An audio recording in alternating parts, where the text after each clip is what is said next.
बोल news headquarter. अस्सलामुअलैकुम। बोल न्यूज हेडक्वार्टर्स में खुश आमदीद। मैं हूं राफे मिर्जा। मैं हूं आपके साथ रमशाद साजिद। हेडलाइंस आपने जानी, आम खबरों में बात होगी।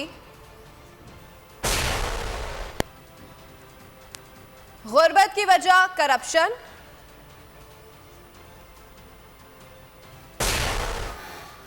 सवाती कहां मुंतकिल,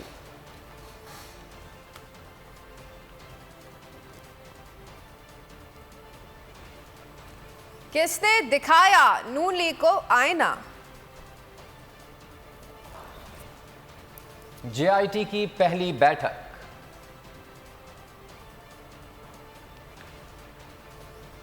और मुल्तान टेस्ट का इम्तिहान। बुलेटिन का आगाज करेंगे और सबसे पहले आपको बताएं कि मुल्क में चोर आकर बैठ गए हैं। इन्हें चोरी का लाइसेंस दे दिया गया है। नैब कानून में तरमीम के बाद व्हाइट कॉलर क्राइम पकड़ना नामुमकिन हो गया। इमरान खान ने एक बार फिर करप्ट माफिया को आड़े हाथों ले लिया। मुल्क में गुर्बत की वजह अशराफिया की करप्शन को करार दिया। कहा कि कानून की हुक्मरानी तक मुल्क तरक्की नहीं कर सकता। ताकतवर को कानून के नीचे लाने के बाद ही करप्शन कंट्रोल होती है। उनका कहना था कि गरीब ममालिक का सबसे बड़ा मसला ज़रा मुबादला ज़खायर की कमी है। वाइट कॉलर क्राइम पकड़ने के लिए कानून नहीं, चीन और दीगर ममालिक ने कानून की हुक्मरानी की वजह से तरक्की की।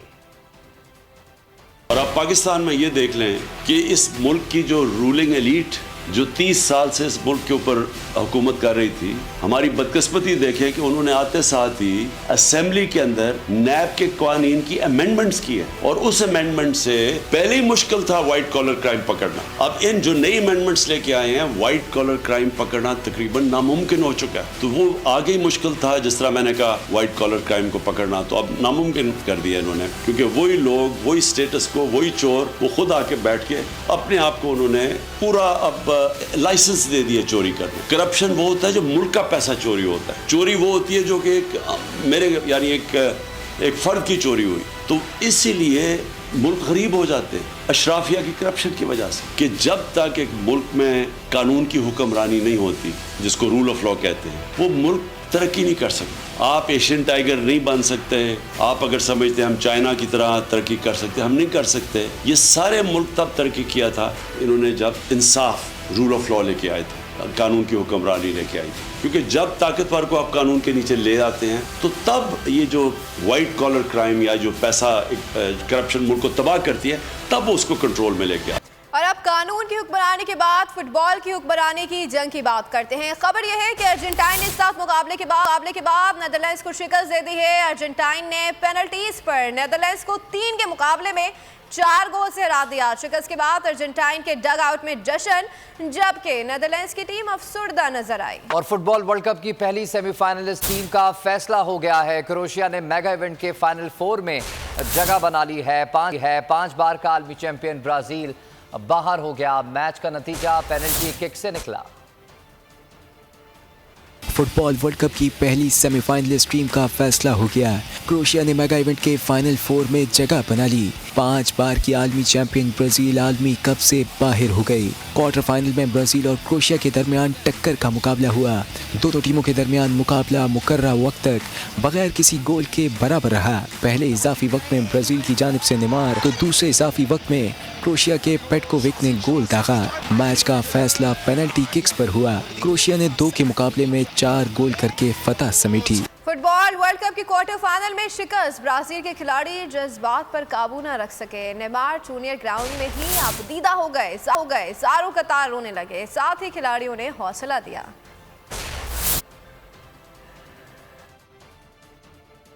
हुकूमत का इंतकाम अपने उरूज पर ना शर्म ना हया। बुजुर्ग सियासतदान आजम सवाती को मुकदमात दर मुकदमात में घेर लिया गया। तकरीर पर पिंडी में हुई, लेकिन मुकदमात बलूचिस्तान और सिंध में दर्ज कराए गए। बलूचिस्तान हाई कोर्ट से रिहाई के बाद सिंध पुलिस कोयटा पहुंची और आजम सवाती को गिरफ्तार करके सिंध मुंतकिल को आज सुबह कराची मुंतकिल करने का इम्कान है। आजम सवाती के खिलाफ जिला मलीर के 3 थानों शाह लतीफ़, शराफी कोट और सुखन में मुकदमात दर्ज हैं। इससे पहले बलूचिस्तान हाई कोर्ट ने आजम सवाती को रिहा करने का हुक्म दिया था। वाक़े पर बेटे ने शदीद रद्द अमल दिया है। आजम स्वाति के साथ रवैया नाकाबिले बर्दाश्त है। वो आज भी हौसले के साथ खड़े हैं। कासिम सूरी की क्वेटा में बोलियों से गुफ्तगू। कहा हकीकी आज़ादी की तहरीक में आजम स्वाति ने कलीदी किरदार अदा किया। बुजुर्ग सेनेटर के साथ इस तरह का सलूक किया जा रहा है। की तहरीक में आजम स्वाति ने कलीदी किरदार अदा किया। उनको जिस तरह पहले घर से उठाया गया, फिर बरहना किया गया, बच्चों के सामने मारा गया, तो 75 साल उनकी उम्र है, बुजुर्ग सियासतदान हैं, सेनेटर हैं, और इतनी तजलील करते हैं उनकी, उन पे फिर 50 FIR काट दी। पहले वहाँ पे इस्लामाबाद में FIR काटी, उन्हें पकड़ा, हस्पताल में एडमिट थे, हस्पताल से पिछले दरवाजे से निकाल के रात के अंधेरे में खसूसी तैयारे में कोयटा उनको ले आए। यहाँ पे जब हमने पता किया तो हमें 5 FIR मिली। आज जो है वो उन FIR को ख़त्म करने का हुक्म दिया और कि इनको बरी किया जाए। 2 FIR और निकल आई, एक विंदर में, एक हब में, उसकी भी दरख्वास्त जमा की तो पता चला जी सिंध का तैयारा आया हुआ है खसूसी, और सिंध पुलिस आई हुई है, और सिंध पुलिस की तहवील में आज़म स्वाति साहब को दे दिया गया। हक और सच के लिए कुर्बानी देनी पड़ती है, और आज़म स्वाति साहब हौसले के साथ आज भी खड़े हैं। आज़म स्वाति के हौसले बुलंद हैं। सिंध में FIRs भी ख़त्म हो जाएंगी। मुकदमात के खिलाफ पिटिशन दायर कर दी है। अमेरिका में मुकीम आज़म स्वाति की साहबजादी फराह की बोल न्यूज़ के प्रोग्राम नेशनल डिबेट में गुफ्तगू। कहा उनके वालिद की सेहत के बारे में बताया गया है, वो ठीक हैं। ये जो FIR थे इनको क्वाश किया गया था। इसके अलावा जो FIR की बात कर रहे हैं बलूचिस्तान में, मुझे इसके बारे में इल्म नहीं है। जो FIR सिंध में उन्होंने काटे थे, वो मेरे भाई ने पिटिशन फाइल किया था, उस्मान स्वाति ने, और उसकी हियरिंग थी दिसंबर 22 के लिए, और आई बिलीव कि उन्होंने हमें ये बताया था वो भी क्वाश हो जाएंगे because they were bogus FIR। जहाँ तक मुझे पता था, he is fine in good spirit, he was very strong and positive. Waqar, आज़ादी और इंसाफ सबके लिए उन्वान दुनिया भर में इंसानी हुकूक का दिन मनाया गया। मुल्क खुदादाद पाकिस्तान में इंसानी हुकूक के नाम पर जो रवैया मौजूदा हुकूमत और इसके हवारियों ने रवा रखा हुआ है, उसके बाद इंसानी हुकूक का दिन हमारे मुल्क में एक ख्वाब बनकर रह गया है। कोई हिंदू, कोई मुस्लिम, कोई ईसाई है, सब ने इंसान ना बनने की कसम खाई है। इंसानी हुकूक का आलमी दिन और पाकिस्तान के हालात। आईने पाकिस्तान में इंसानी हुकूक को अव्वलीन हैसियत हासिल है। कौमी असम्बली और सेनेट में इंसानी हुकूक के तहफ़्फ़ुज़ की कमेटियाँ भी मौजूद हैं, फिर भी पार्लियामेंट अपने ही अरकान को तहफ़्फ़ुज़ देने में नाकाम। सेनेटर आज़म स्वाति से इंसानियत, सोच सलूक, शहबाज गिल पर तशद्दुद, एंकर अरशद शरीफ की मुल्क बदरी और फिर कत्ल मुल्क में इंसानी हुकूक के फुकदान की मिसाल है। बोल के एंकर पर्सन इमरान रियाज खान और जमील फारूकी की गिरफ्तारियां और तशद्दुद, समी इब्राहिम पर हमला, बोल न्यूज़ की नशरियात की बारहा बंदिश, सेंसरशिप और आज़ादी इजहार के हवाले से मौजूदा दौर हुकूमत को बदतरीन कहा जा सकता है। मुल्क में खवातीन के हुकूक के तहफ़्फ़ुज़ की सूरत हाल भी अबतर है। मौलाना फजलुर रहमान जैसे कायदीन की हिमायत से बनी हुकूमत से खवातीन की बेहतरी की क्या तवक्को रखी जा सकती है? इस मुल्क में खवातीन किस तरह अपने आप को महफूज तस्वुर कर सकती हैं और कहाँ नजर आ सकते हैं इंसानी हुकूक? और तहरीक इंसाफ पंजाब के सदर शफकत महमूद ने राना सनाउल्लाह की खुशफहमी दूर कर दी है। वजीर दाखिला ने न्यूज़ कॉन्फ्रेंस में पिटाई से कहा इमरान खान को चैलेंज करता हूँ, अगर मगर को छोड़ें, असेंबलियाँ तोड़ें। शफकत महमूद ने जवाब दिया कि असेंबली इसी माह टूटेगी, ये डरे हुए हैं। राना सनाउल्लाह ने यूटर्न ले लिया, कहा कि पंजाब में असेंबली इलेक्शन कराएंगे। शफकत महमूद ने हकीकी चैलेंज दिया कि कौमी असेंबली तहलील कर दें और आम इंतखाबात करा। मैं इमरान खान को चैलेंज करता हूँ कि खान साहब अगर मगर को छोड़ें, असेंबली तोड़ें। फिर आपने मायूसी में जो है वो जो ऐलान किया है, अब उस ऐलान के ऊपर अमल दरामद करें। पंजाब असेंबली इंशाल्लाह इस महीने टूटेगी। और ये डरे हुए हैं, इनको पता है कि इमरान खान और तहरीक इंसाफ जो है वो छा जाएगी। हमने पंजाब में सूबाई असेंबली के इलेक्शन को लड़ने और उसकी भरपूर तैयारी का जो है वो फैसला किया है। हम इस इलेक्शन में जो है वो भरपूर कामयाबी हासिल करेंगे। ऐलान करें, डिसॉल्व करें नेशनल असेंबली, सारी असेंबलियाँ डिसॉल्व हो, इलेक्शन हो फौरी तौर पे। इलेक्शन कराओ मुल्क बचाओ। पाकिस्तान तहरीक इंसाफ की रैली का 74 रोज कारकुनान और जोश और जज्बा उरूज पर रहा। रैली में बड़ी तादाद में पीटीआई कारकुनान की शिरकत, खवातीन और बच्चे भी रैली में शरीक थे। शफकत महमूद ने अचरा में रैली से खिताब करते हुए कहा कि मुल्क इस वक्त इंतहाई नाजुक मोड़ पर है, इम्पोर्टेड हुकूमत ने बर्बाद कर दिया।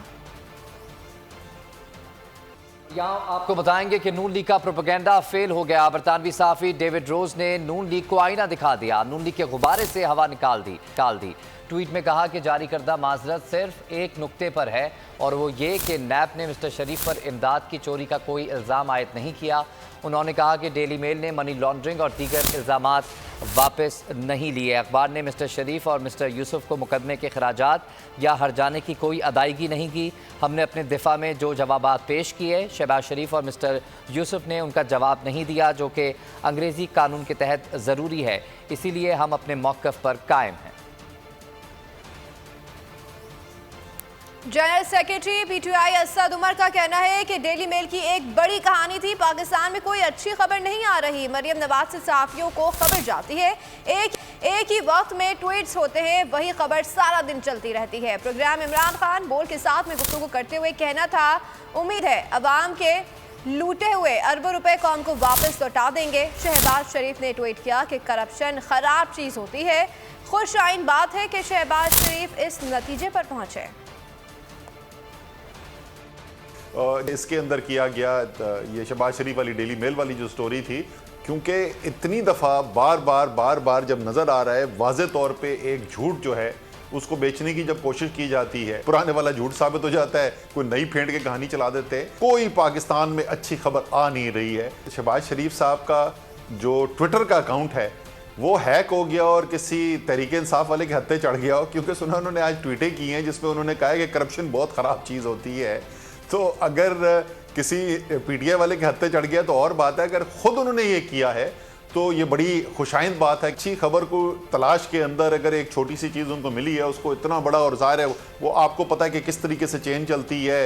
व्हाट्सएप में मरियम नवाज के वहाँ से सहाफ़ियों को खबर जाती है, उधर से ट्वीटें होती हैं, एक ही वक्त के अंदर जो है वो ट्वीटें होती हैं, शाम उसके बाद टेलीविज़न उसको उठा लेता है, उनके चैनल्स उठा लेते हैं, और सारा दिन वही खबर चलती रहती है। वही हमने तमाशा दोबारा देखा है अभी। और मौजूदा और साबिक हुक्मरानों के खिलाफ करप्शन केसेस, नवाज शरीफ और उनकी साहबजादी मरियम नवाज 3.2 करोड़ पाउंड मालियत के एवनफील्ड अपार्टमेंट्स और अल अजीज़िया रेफरेंस पर बाप बेटी सज़ा काट चुके हैं। वज़ीर आज़म शहबाज शरीफ और हमजा शहबाज के खिलाफ रमज़ान शुगर मिल्स रेफरेंस में 21 करोड़ 30 लाख रुपए की माली बेज़ाब्ती का केस नैब को वापस भेज दिया गया। कौमी ख़जाने को 66 करोड़ का नुकसान पहुँचाने का आशियाना रेफरेंस मौजूदा वज़ीर आज़म के खिलाफ ज़ेर समात है। हमजा के खिलाफ हमजा शुगर मिल्स अराजी केस भी शवाहिद ना मिलने पर बंद कर दिया गया। अक्टूबर में आसिफ अली जरदारी की बरियत के खिलाफ 4 अपीलें वापस ले ली गईं। फजलुर रहमान के खिलाफ आमदन से जायद असासों पर नैब इंक्वायरी का आगाज़ हुआ। दूसरी जानिब इमरान खान को नैब में अब तक फ़कत एक ही इंक्वायरी का सामना है और वो तोशाखाना से मुतल्लिक है। रेफरेंस में इल्ज़ाम है कि इमरान खान ने तोशाखाना से हासिल तहफ़ को फ़रोख्त करके जो आमदन हासिल की उसे असासों में डिक्लेयर नहीं किया।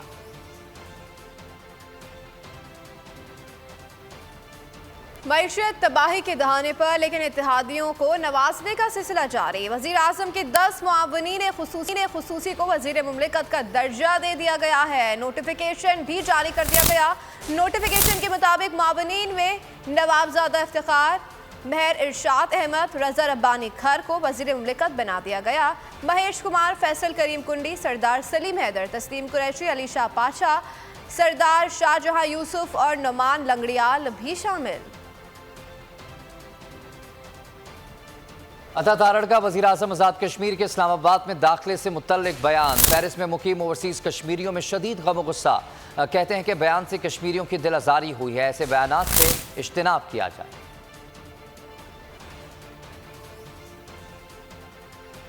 आपको बता रहे हैं कि ओवरसीज़ पाकिस्तानियों में शदीद गम और गुस्सा पाया जाता है। अता तारड़ ने कुछ दिनों पहले वज़ीर आज़म आज़ाद कश्मीर से मुतल्लिक एक बयान दिया था और उन्होंने इस्लामाबाद दाखिले को पाबंदी करार देते हुए भी अता तारड़ ने कुछ ऐसे अल्फाज इस्तेमाल किए जिससे कश्मीरियों की दिल आज़ारी हुई है। बयान से कश्मीरियों की दिल आज़ारी हुई है और कश्मीरियों ने अपील की है कि ऐसे बयानात से इज्तिनाब किया जाए।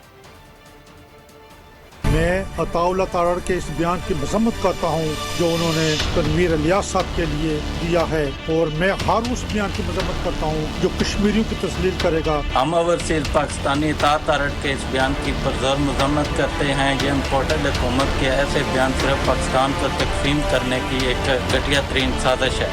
वज़ीर आज़म आज़ाद कश्मीर का दाखिला इस्लामाबाद में बंद करने के हवाले से ये जो बयान दिया है, इसकी मैं एक बहैसियत पाकिस्तानी इसकी पुरजोर मजम्मत करती हूँ।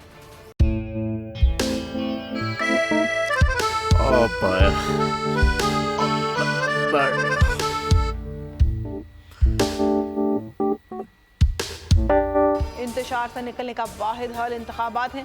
हकीकी आज़ादी मार्च आज रवा। खान आयद के मुताबिक अगर आप उसको ये रिपोर्ट दे दे तो मैं आपको 3-4 सीटें दे दूंगा। मौलाना खान साहब, वो जो रिमोट हमें दे दे, और वो जो नीली पीली चैनल है वो लगाए।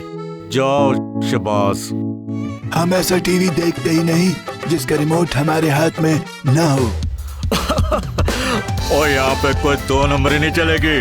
और हम कोई गुलाम है जो आप रिमोट मांगे हम दे दें? Absolutely not. यहाँ पे सिर्फ पाकिस्तान का नंबर 1 चैनल चलेगा, बोल, जो हकीकी सहाफत की जंग लड़ रहा है। पाकिस्तान के लिए कोई और नहीं, सिर्फ बोल खड़ा है। आप सब भी बोल देखें।